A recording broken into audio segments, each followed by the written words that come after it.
Hi, I'm Gillian Cutshaw, Coordinator of Sexual Assault Awareness, Outreach, and Education here at the Women's Resource Center, and I'm excited to talk to you a little bit about what we do.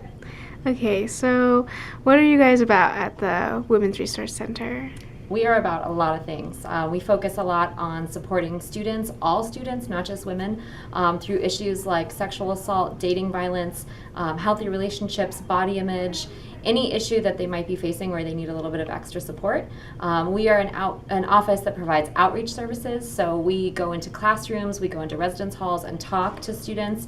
We also put on a lot of different events throughout the school year, so you might see us putting on something like a film festival or bringing a speaker onto campus to talk about a particular issue. And then we're also just a place where students can come and talk to a staff member like myself or to our director, Sharon Sabota, about anything that might be going on in their lives that they need some extra help on. I personally am a confidential resource when it comes to sexual assault because I'm a state certified rape crisis counselor. So this is a really great place to come for students that might have experienced something like that or may have friends who have as well. Okay, thanks. So why is this so important to have at St. Mary's?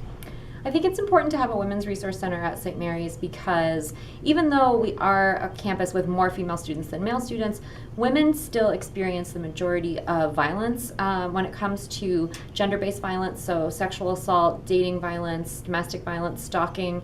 Women still experience that at far higher rates than men do.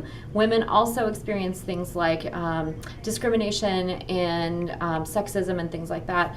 When you think about women in the workforce, we're still only earning something like 80% of what men are earning for doing the same job. So sometimes people will think, oh, well, men and women are equal, but there's still a lot of areas where we need to fight for equal rights. And so we're here, and I think it's important that we're here to be able to support students as they learn about that, as they're learning about things like oppression and social justice, and just really to make sure that all students, men, women, and anybody who identifies outside of those definitions have a safe space to seek support.